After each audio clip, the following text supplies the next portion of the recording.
Saudações cosmopolitas! Sejam bem-vindos ao canal Cosmópole, seu repositório de conhecimento acerca dessa nossa imensa aldeia global. Se você não conhece o canal agora, pode se inscrever. Vamos começar hoje o nosso programa Cosmovisão. Eu tenho o prazer de inaugurar ele com um convidado que é, olha, de altíssimo calibre. Ele é o professor Paulo Vrobel. Paulo Vrobel, ele é economista, mestre em ciência política e doutor em relações internacionais pelo King's College de Londres, né? Ele é professor e pesquisador em instituições brasileiras e internacionais e é professor de relações internacionais atualmente na Estácio de Sá. Também lecionou na PUC-Rio. Quer completar, apresentar mais alguma coisa, professor? Pode entrar aí. Boa noite, Pietro. Muito bom falar com você. Lembrando quando você foi meu aluno do curso de Relações Internacionais da Universidade Estácio de Sá.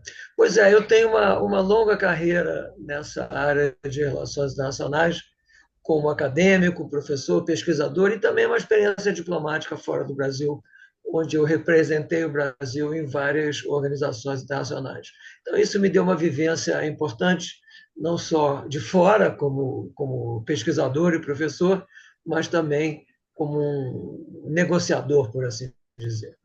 Professor, é o seguinte, hoje a gente está gravando essa entrevista no dia 12 de março, né, de 2025, é um momento histórico, eu diria. A gente está no começo do segundo mandato do presidente norte-americano Donald Trump, né? Esse Trump de agora não é exatamente, como é que eu vou dizer, o mesmo do primeiro mandato. Talvez ele seja mais pragmático, né? Só para recapitular alguns episódios recentes desse começo de mandato, ele soltou muitos decretos presidenciais relativos à imigração, uma coisa um pouco polêmica, fez algumas promessas, algumas declarações sobre a anexação do Canadá, da Groenlândia e do Canal do Panamá, né? Ele, de certa forma, vem escanteando a Europa, no caso da guerra na Ucrânia, né? Ele vem escanteando um pouco a União Europeia, também levantou taxas, né, novos impostos, tarifas sobre importação de vários materiais de vários países, inclusive o aço brasileiro, né? A gente depois vai comentar sobre isso. E, e agora está negociando sem os europeus a situação da guerra na Ucrânia com o Vladimir Putin, presidente da Rússia. A negociação mais recente que ele teve, logo nas vésperas do Carnaval, com o presidente da Ucrânia, Zelensky, foi um pouco tragicômico. Eles discutiram ali e começou um arranca-rabo. Queria que o professor comentasse o seguinte, considerando esse contexto internacional, como é que o professor avalia esse segundo governo Trump? O que a gente pode esperar dele? Olha, Pietro, eu acho que o presidente Donald Trump, ele é uma dessas personalidades que tem potencialmente a possibilidade de estabelecer novos parâmetros internacionais. Não é muito comum. Ele é uma personalidade que se destacou imensamente no mundo dos negócios e na mídia e assumiu a primeira presidência, né, há 8 anos atrás, de uma maneira surpreendente, né? Surpreendente. E claramente, nitidamente despreparado como um político. Ele nunca foi um político, ele nunca tinha sido eleito para cargo nenhum. Ele é, repito, um businessman e alguém da mídia. E ele sofreu muito, demorou muito para aprender como é que se governa um país da complexidade dos Estados Unidos. Então, me parece que nesse segundo governo ele chegou muito mais preparado, chegou inteiramente preparado. Ele se preparou, uma imensa equipe de assessores, e ele chegou e na primeira semana logo, implementou uma série de medidas domésticas e internacionais. Eu chamo a atenção de duas coisas. Além dele ser uma figura, ele é um outsider do mundo político, sempre foi, e continua sendo, de uma certa maneira.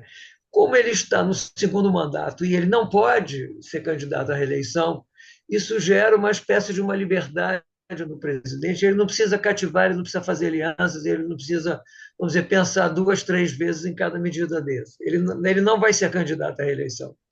Então, de uma certa maneira, isso estabeleceu esse modo Trump de governar, desse segundo mandato, né, que é certamente polêmico, mas é alguém que eu acredito que aprendeu que ou você toma medidas corajosas ou você não vai a lugar nenhum.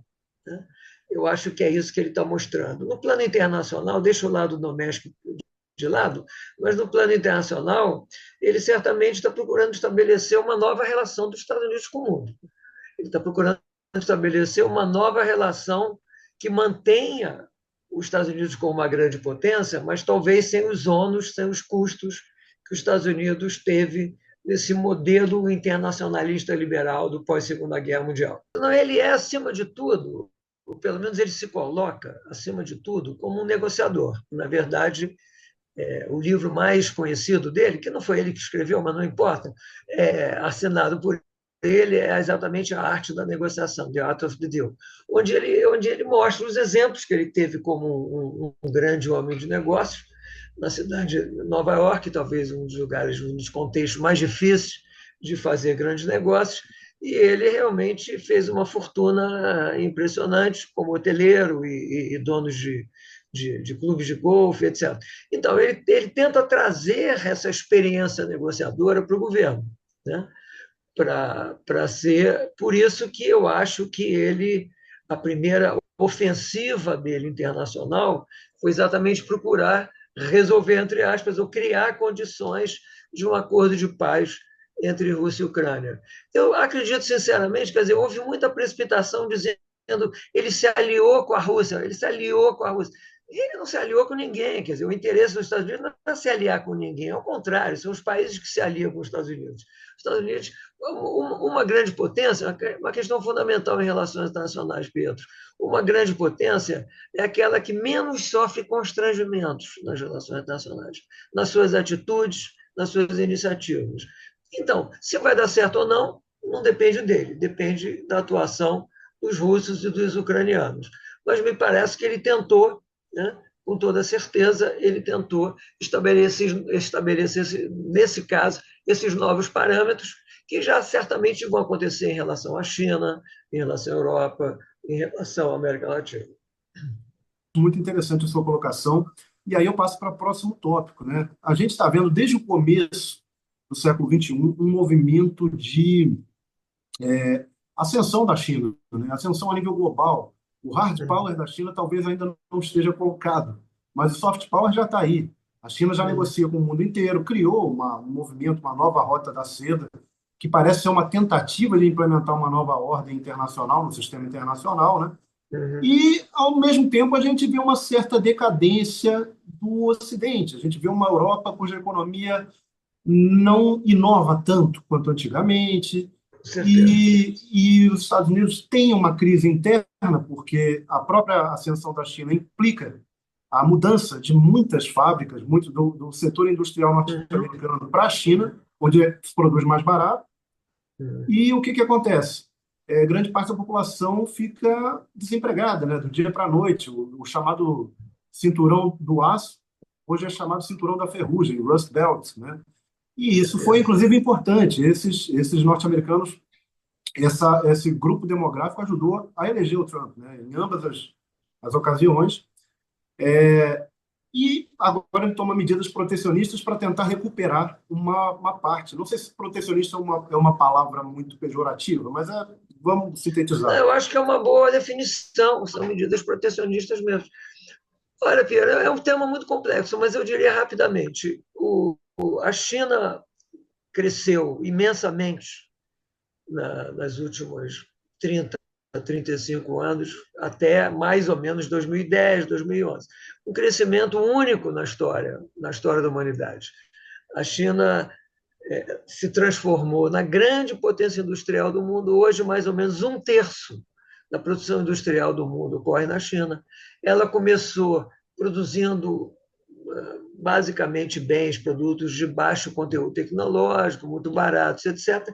E fez muito bem, foi subindo, foi crescendo, e hoje boa parte desses produtos já foram abandonados para o Bangladesh, para o Vietnã, para a Tailândia, e a China veio crescendo e já produz já tem programa espacial, a China já tem uma indústria automobilística bastante avançada, uma indústria de energia alternativa, e vai por aí afora, sem falar da inteligência artificial. Quer dizer, a China hoje é uma grande potência.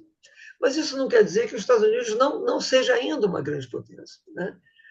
Os Estados Unidos continua sendo uma grande potência. Os Estados Unidos ainda tem uma economia mais ou menos 30% maior do que a da China.